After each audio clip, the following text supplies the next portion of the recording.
अस्सलाम वालेकुम, welcome to my guide.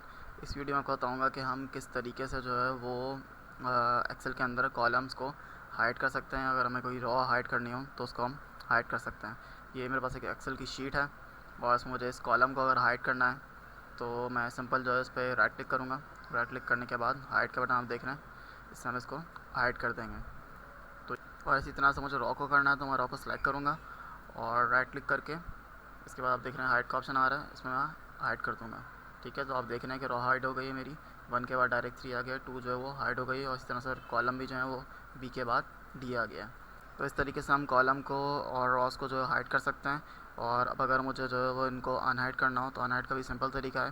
तो मैं इनको सेलेक्ट करूँगा, सेलेक्ट करने के बाद राइट क्लिक और अनहाइड। ठीक है, और इसी तरीके से रॉ को भी हम करेंगे कि सिलेक्ट करने के बाद अनहाइड का ऑप्शन पर क्लिक कर देंगे।